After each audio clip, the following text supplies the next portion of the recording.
Ika-69 na kabanata sa pagpapatuloy. Malungkot na sinabi ni Lee Si-won na ano daw yung kahibangang kahilingan na yon? Na napatingin siya sa kanyang likod nang sabihin ni Jenny na hoy. Sumuko na lang daw siya. At siya daw ay mukhang wala sa mood para makipag-usap sa simulat sa pool. Na sinabi ni Lee Si-won na hindi, pero parang ang weird daw kung basta na lang nila siya pabayaan ng ganito. Na biglang may sumisigaw na special inmate Mayong-sik. Nagsidatingan pala ang mga tagabantay ng kulungan na sinisigaw pa ng mga ito na siya daw ay sumuko na. Sapagkat siya daw ay napapaligiran na nila ngayon. Na nagulat si Lee Si-won na sinabi sa kanyang isip na Mayong-sik special inmate. Na makikita itong nakangiti lang sa kanila na sinasabi nito na mukhang lahat daw sila ay sumunod pa sa kanya. At ang akala daw ba nila ay talagang matatalo nila siya gamit lang ang dami ng bilang nila. At seryoso itong napatingin ng sabihin sa kanya na narinig daw niya ang impormasyon na kaya niyang gamitin ang heart suppression technique sa hanggang 10 tao. Ang nagsalita pala ay si Kang Sung na sinabi pa nito na bagaman hindi daw niya intensyong ilagay siya sa ganitong sitwasyon, tila ganito na daw ang kinalabasan. Na masayang sinabi ni Lee Si-won na Big Brother Kang Sung. Na napasipol na napahawak sa ulo si Ji Pyong na napasabi na Choa.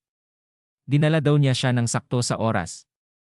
Na sinabi pa sa kanya ni Kang Sung na ngayon kung kalmado na daw ang puso niya. Pwede daw ba silang mag-usap? At gusto niya daw malaman ang dahilan kung bakit niya sinimulan ang kaguluhang ito. Na tumingin ng seryoso si Mayong-sik kay Kang Sung. At pagkatapos ay sinabi niya na kung siya daw ba ay si Kang Sung. Na sumagot ito na tama daw siya. At nagagalit na sinabi niya kay Kang Sung na ikaw. Siya daw pala ang nagwasak ng relic ng kanyang sekta. At siya rin daw ba ang may pakana ng pagsabog kanina para itago ang pagnanakaw niya sa relikya ng sekta nila? Nananlaki ang mata sa gulat ni Kang Sung. Na ito ay napasabi na ano daw ang ibig niyang sabihin doon? Na mabilis na inatake siya ni Mayong-sik na ito naman ay naharang niya. Na ikinagulat ni Platon Leader at ng ibang tagabantay. Na napasigaw si Lee Si-won na Big Brother Kang Sung. At pagkatapos si Kang Sung ay napaatras sa mga tagabantay. Na makikita ang muka niya na nasusuka. At ilang saglit pa ay sumuka na ito ng dugo na sinigaw ni Platon Leader na Big Brother Kang Sung. Na napatingin si Platon Leader sa kanyang gilid nang sabihin pa ni Mayong-sik na huwag daw niyang isiping makakapagsinungaling siya sa kanya. Na makikita itong lumiliwanag ang mata na sinabi pa na malinaw daw niyang nararamdaman ang residue ng Stone of Stigmata mula daw sa kanya. Na sinigaw ni Platon Leader na hulihin daw ang bastardong iyan. Dagdag pa niyang sinigaw na ang kaya lang daw niyang pahintuin ay 10 tao lamang. Na ang mga tagabantay ay mabilis na pasugod kay Mayong-sik na ito ay nakatayo lamang. At pagkatapos makikita ang muka niya na pinahinto ang mga tagabantay. Na umiti ito na sinabi ng mga tanga. Na ang mga tagabantay ay nagtatakang nagugulat. Na ang mga ito ay hindi makagalaw na napapasabi na buwisit. Habang naglalakad papalapit kay Kang Sung ay sinabi sa kanya ni Mayong-sik na 10 tao. Anong klaseng lumang kwento daw ang sinasabi niya? Na sinabi pa nitong naiinis na akala daw ba talaga niya na wala siyang natutunan mula noon. Makikita ang muka ni Kang Sung na pinupunasan ang kanyang bibig na sinabi pa ni Mayong-sik na ngunit ang natutunan daw niya ngayon ay ang rurok. Pero dahil pinigilan daw niya ang mahalagang gawain niya. Nahihirapang lumingon si Platon Leader na biglang sinigaw niya na Big Brother Kang Sung. Natutusukin na ng may enerhiyang kamay ni Mayong-sik si Kang Sung na sinasabi nito na hindi daw niya siya mapapatawad. Na makikita ang muka ni Kang Sung sa lumiliwanag na enerhiya ni Mayong-sik. Nang biglang nagulat ito nang hawakan ni Lee Si-won ang kanyang may enerhiyang kamay. At nang makita ito ni Platon Leader ito ay hindi makapaniwala. Na ganun din si Jenny na napasabi pa na si Won kailan pa daw siya napunta doon. Na namamangharing nakatingin si Ji Pyong. Na lumingon si Mayong-sik na napasabi na ikaw.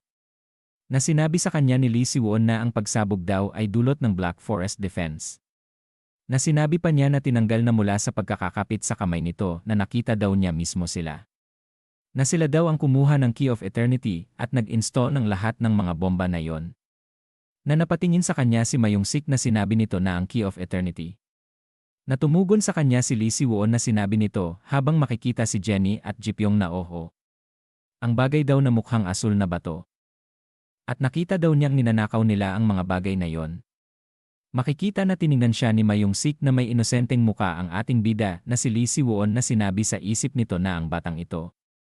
Iniisip daw ba niya na ang bato ng stigma ay ang key of eternity? Dagdag pa niya na ngunit. Hindi daw naman siya mukhang nagtatangkang linlangin siya sa asal niya. Na makikita ang mata nito na sinabi pa niya sa isip na teka nga lang daw. Hindi daw ba ito sobrang kakaiba? Bakit daw niya agad pinaniniwalaan na totoo ang mga salita niya base lang sa ugali niya? Na sinabi pa niya habang makikita si Lee Si-won na ngayon lang daw niya ito naisip, ang tarantadong ito daw ay napakakahina-hinala rin. Hindi na daw niya kailangan pang banggitin pa, iyong pamilyar na pakiramdam daw niya nang una niya siyang makita. At kakaiba rin daw na hindi niya naramdaman ang anumang intensyon na pumatay kahit lumapit siya ng ganito kalapit. At bigla itong nagulat. Nang may mga lalaking mabilis silang binangga. Na ikinagulat ni Jenny at Jipyong sa kanilang nakita. Na mabilis namang napaatras si Lee Si-won at si Mayong-sik. At napasabi naman si Min Chua na sila daw ay ang 5 protectors of the heavenly way. Na makikita ang mga lalaki na prinotektahan kaagad si Kang Sung. Na nagulat ang mga tagabantay ng sila ay makagalaw na. Na sinabi ng isa sa 5 protector na kung ayos lang daw ba si Kang Sung. Na tumugon ito na ayos lang daw naman siya. Na sinabi naman ni Jenny na si Won ayos lang daw ba siya. Na tumugon din ito na ayos lang daw naman siya. Na napatingin si Lee Si-won nang sabihin ni Mayong-sik na kahit na daw matagal na siyang hindi nakapasok sa murim. Bakit daw napakaraming tarantadong handang isakripisyo ang kanilang buhay? Dagdag pa niya na tumingin sa mga lalaki na nangahas daw silang sumugod sa kanya. At sino daw naman sila sa pagkakataong ito? Na napatingin sa gilid si Mayong-sik nang may magsalita na sinasabi na si Big Brother Kang Sung daw ay kamakailan lang nakabawi mula sa matinding pinsala sa loob. Ito pala ay si Hyuk Soo-chon na sinabi pa niya na ito daw ay isang hakbang ng pag-ingat para sa anumang hindi inaasahang sitwasyon. Kaya sana ay maintindihan daw niya ito. Nasumigaw si Mayong-sik na sinabi nito na anong kalokohan daw ang sinasabi niya. Dagdag pa niyang sinigaw na paano daw magkakaroon ng ganoong uri ng enerhiya ang isang taong may pinsala sa loob. Na sinabi ni Lee Si-won na nanapalingon si Mayong-sik na siya daw ay nagsasabi ng totoo. Dagdag pa niya na si Big Brother Kang Sung daw ay nakatanggap ng malubhang sugat matapos harapin ang Black Forest Defense. Makikita ang muka ni Mayong-sik na patuloy na nakatingin kay Lee Si-won habang sinasabi na hindi daw siya nagkamalay ng matagal. Pero sa kabutihang palad ay nakabangon siya matapos ang mabilis na paggaling ng kanyang kondisyon. Na makikitang muli ang muka nito na seryosong sinabi sa isip na siya daw ay mabilis na gumaling mula sa isang sugat na nagbabanta sa buhay. Dagdag pa niya sa isip na ngayon naisip daw niya. Ang bato daw ng stigma ay may kakayahang gamutin ang mga panloob na pinsala sa bingit ng kamatayan. Makikita ang bato na asul na sinabi pa niya sa isip na maaaring may gumamit daw ng bato ng stigma sa kanya habang walang malay. Sinabi pa niya na kung gayon, ang sacred energy daw na nagmula kanina ay may katuwiran na. Dahil daw ang sacred energy ay inilalabas kapag natutunaw ang bato ng stigma. Na huminga ng malalim si Mayong-sik na sinabi pa niya sa isip na nakakadismaya daw. Nang madama daw niya ang enerhiya kanina, inaasahan daw niyang may makikita siya roon. Biglang nagulat si Lee Si-won na nagtataka. Nang tumingin sa kanya si Mayong-sik. At sinabi nito habang makikita si Lee Si-won na nasa likod si Jenny na ikaw dyan, bata. Ano daw ang pangalan niya? Na sinabi sa kanya ni Jenny na Hoy. Hoy! Huwag daw niya siyang sagutin. Na biglang sinabi ni Lee Si-won na ang pangalan daw niya ay Lee Si-won. Na napangiti si Mayong-sik na sinabi nito na Lee Si-won. Aalalahanin daw niya ang pangalan niya. Na sinabi pa niya habang makikita si Hyuk Soo-chon at ang mga tagabantay na okay maigi at siya daw ay tapos na ngayon dito. Sinabi pa niya habang makikita ang muka nito na natapos na daw ang lahat ng kanyang mga gawain dito. At aalis na daw siya ngayon. Na sinabi sa kanya ni Hyuk Soo-chon na magiging mahirap daw yan. Dagdag pa niyang sinabi na hindi daw nila maaaring hayaang makalaya sa mundo ang isang mapanganib na taong tulad niya. Na ang nalalabing demonic supreme. Na napasabi si Min Chua na ang taong iyon daw ba ay ang nalalabing demonic supreme. Na napasabi rin si Lee Si-won na nalalabing demonic supreme. Habang makikita ang muka ni Hyuk Soo-chon ay tumatawa lang si Mayong-sik na sinabi pa na kung kaya. Ang sinasabi daw ba niya ay pipigilan niya siya kahit papaano. Na makikitang muli si Hyuk Soo-chon at ang mga lalaking 5 protector na nakatingin kay Mayong-sik ng seryoso. Habang ang kamay ni Kang Sung ay nasa kanyang bibig ay sinabi nito na assistant sect leader siya daw ay mag-ingat. Nakatingin si Platon leader ng seryoso na sinasabi ni Mayong-sik na okay sige. Na makikita ang mata nito na sinabi pa na subukan daw nila siyang pigilan kung kaya nila. Na naghanda na sina Hyuk Soo-chon at ang mga lalaking 5 protector. Na nagtataka naman si Lee Si-won habang ito ay nakatingin.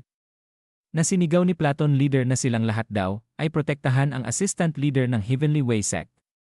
At makikita ang lahat ay napatigil ng lampasan lamang sila ni Mayong-sik. At pagkatapos ay napalingon si Hyuk Soo-chon na ito ay nagtataka. Na sinabi sa kanila ni Mayong-sik na ang mga ito ay napalingon na kayong lahat. Hindi daw nila siya mapipigilan kahit pa daw sila ay bumalik mula sa kamatayan. Na sinabi pa niya na Lee Si-won na makikita ito. Na ito ay lumingon na tumingin at sinabi na magkikita daw silang muli sa hinaharap. Na ito ay nagpatuloy na sa paglalakad habang sinisigaw ni Platon leader na huminto daw siya. At sinabi pa nito na hulihin daw nila siya. Nakatingin lang si Lee Si-won na sinabi pa ni Platon leader na habulin daw nila ito at hulihin. At dito na po nagtatapos ang ika-69 na kabanata.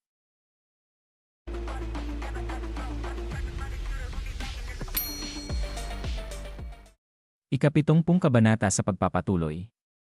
Inabot ni Jenny ang phone ni Lee Si-won. Na ito ay masayang nagpasalamat sa kanya. Umupo na si Jenny na sinabi pa nito na sa wakas. Pakiramdam daw niya ay nakabalik na sila sa sibilisasyon ngayon. Na nakuha na daw nila muli ang mga cellphone nila. Nakatingin si Lee Si-won na sinabi pa ni Jenny na naalala lang daw niya. Ano daw ang pinag-usapan nila ni Big Brother Kang Sung bago daw siya sumakay ng bus? At bakit siya lang daw ang tinawag niya? Na malungkot na tumugon si Lee Si-won na pinagtatakahan ni Jenny na kung ano-ano lang daw ang pinag-usapan nila. Na makikita ang mata niya. At pagkatapos ay nagkaroon ng flashback. Na sinabi ni Lee Si-won kay Kang Sung na naiintindihan daw niya. Kaya daw pala may nangyari habang wala siya sa malay. Na sinabi naman sa kanya ni Kang Sung nang magising daw ba siya, ay nasa ilalim na daw ba siya ng kuweba. Natumugon si Lee Si-won na sinabi nito na oo. Ayon daw kay Jenny, nahulog daw siya hanggang doon matapos ang pagsabog.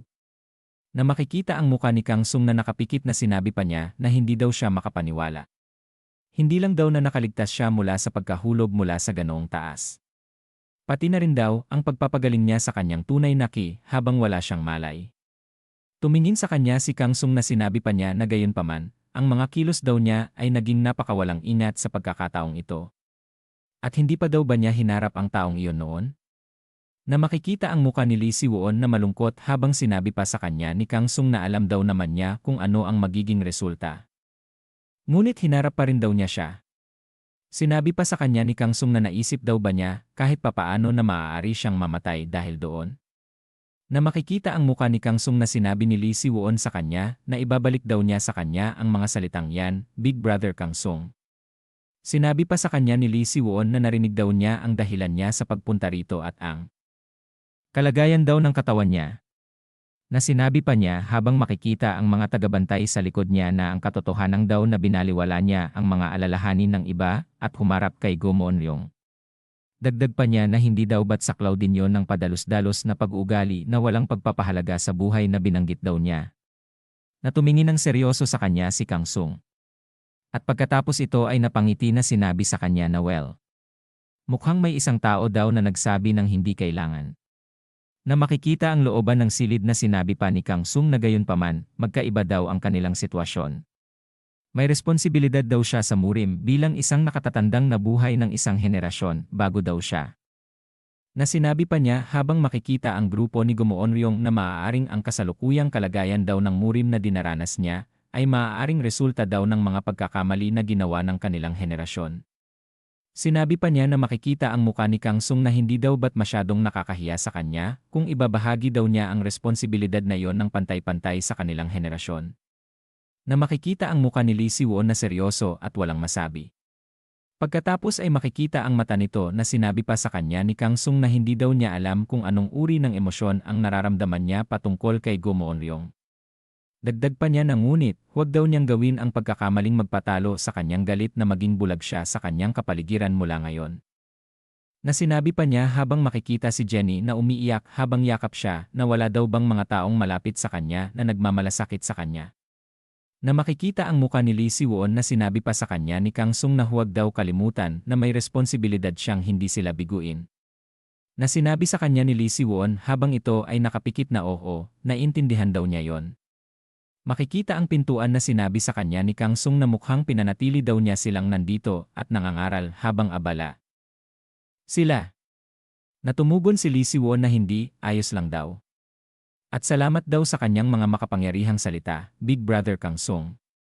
Na sinabi pa ni Kang Sung na kung gayon. Na sinabi pa ni Lee Si-won na humawak sa batok na tama. Ano daw ang nangyari sa taong tinatawag na Mayong Sik? Siya daw ba ay? Na sinabi sa kanya ni Kang Sung habang nakahawak pa din sa batok na naalala daw niya. Ang nalalabing demonic supreme daw ay partikular na interesado sa kanya, hindi daw ba? Na sinabi sa kanya ni Kang Sung na makikita ang loob ng silid na maaari daw ba niyang iabot sa kanya ang kanyang kamay. Palagay lang daw niya, ngunit nais daw niyang beripikahin ang ilang mga alalahanin niya. Na napasabi si Lee Si-won na ano. At pagkatapos ay sinabi nito na okay. Na makikita ang kamay ni Lee Si-won ay pinulsuhan ni Kang Sung. Na napatingin si Lee Si-won nang sabihin sa kanya ni Kang Sung na tulad daw ng inaasahan niya. Hindi daw ito ang nasa isip niya. Na sinabi pa ni Kang Sung habang makikita ito na tiyak na daw, mas malakas kumpara daw sa kanya mga kapwa. Dagdag pa niya na ngunit hindi daw ito ang antas ng ki na maituturing na katulad ng sa Demonic Supreme. Na napasabi si Lee Si-won na Demon Supreme. Na sinabi pa sa kanya ni Kang Sung na ikinagulat ni Lee Si-won na ang tunay daw na kihiling ay isa sa mga pambihirang milagro na ipinamalas ng dating Immortal Demon Supreme.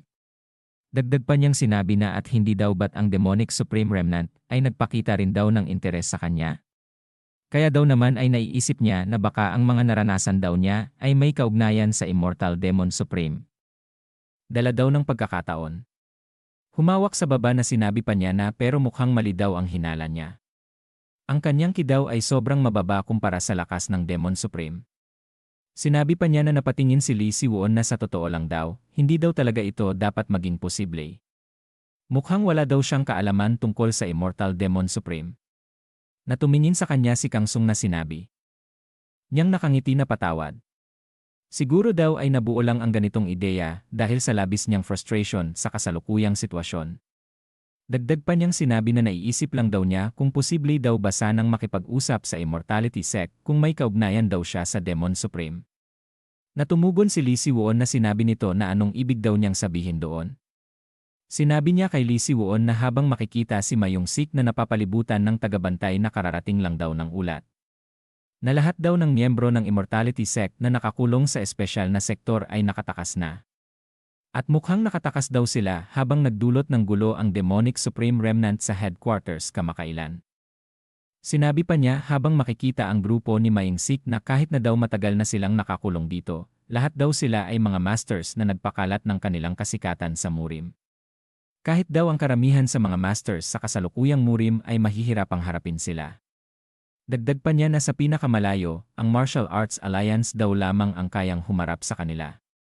Sinabi pa niya na pero kapag nalaman daw ng Martial Arts Alliance na gumalaw na si Gumoon Ryong, hindi na daw nila magagawang pansinin ang Immortality Sect. Makikita ang muka ni Lee Si-won na sinabi pa sa kanya ni Kang Sung na kaya paano daw siya hindi mag-aalala.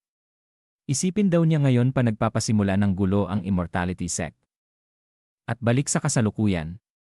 Sinabi sa isip ni Lee Si-won habang tulog na ang mga kasamahan nito sa bus na kung totoo daw ang mga alalahanin ni Big Brother Kang Sung.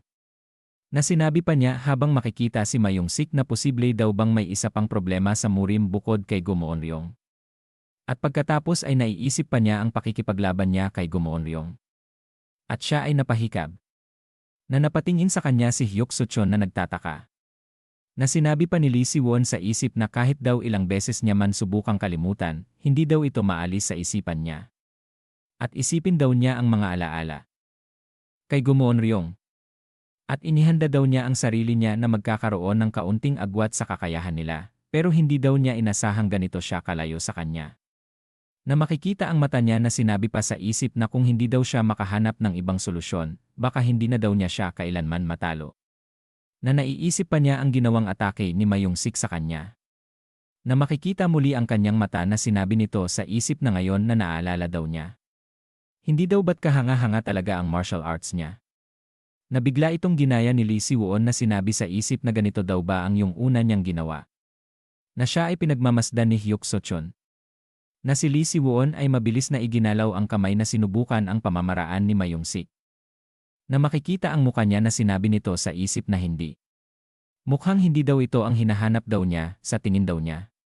Na nagulat si Lee Si-won nang sabihin sa kanya ni Hyuk So-chon na ano daw ba ang pinag-isipan niya ng malalim nitong mga oras na to. Na makikita si Hyuk So-chon na sinabi ni Lee Si-won na assistant sect leader.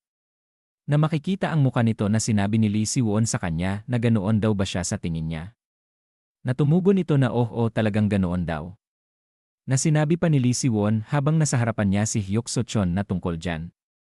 Iniisip niya lang daw ang martial arts ng lalaking tinatawag na Mayong-sik. Na sinabi pa ni Lee Si-won habang pinahinto siya sa pagsasalita ni Hyuk So-chon na hindi daw siya sigurado. Pero ang mga galaw daw niya ay medyo. At inilapit ang mukha niya kay Lee Si-won na sinabi nito na ano daw ba ang iniisip niya ngayon.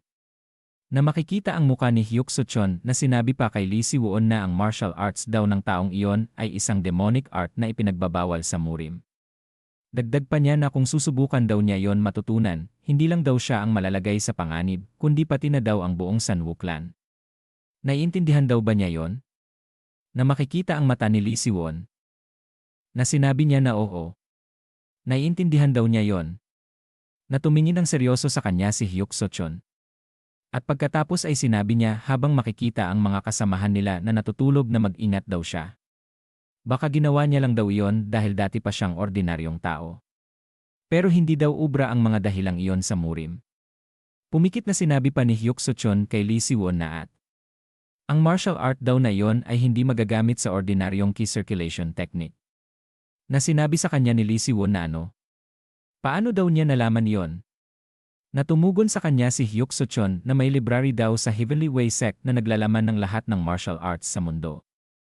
Makikita ang mukha ni Lee Si-won na nagtataka nang sabihin pa sa kanya ni Hyuk So-chon na sa loob daw ng library. Nandoon din daw ang impormasyon tungkol sa Art of the Immortal Body na ginamit niya. Naunawaan daw niya yon pagkatapos basahin. Sinabi pa ni Lee Si-won sa kanya habang ito ay bumalik na sa kanyang upuan na malalaman daw ba niya yon kung anong martial arts iyon sa pamamagitan lang ng pagbabasa ng kaukulang libro ng martial arts. Natumugon ito na hindi daw ba't normal lang iyon? Na makikita ang mukha ni Lee Si-won na sinabi niya sa isip na posible daw pala yon. Siya nga daw hindi niya pa rin malaman kahit nakita na niya ang martial arts mismo at kinopya ang galaw. Nabiglang sinabi sa kanya ni Jenny na bakit daw siya nagyayabang ng ganoon. Na nagulat si Lee Si-won na napasabi na hindi daw ba't siya ay tulog. Nayumugon sa kanya si Jenny na sinabi nito na gising daw siya buong oras.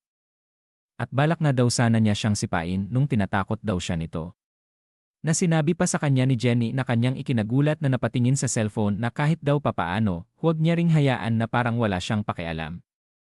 At dapat daw ay suntukin niya siya. Na ang tumatawag pala ay si Kang Hae-ji. Na sinagot ni Lee Si-won ang tawag na sinabi nito na kung siya daw ba ay si Kang Hae-ji.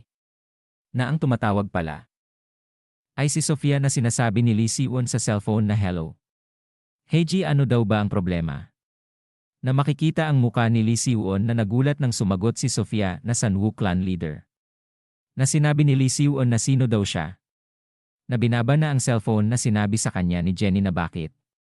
May nangyari daw ba kay Haji?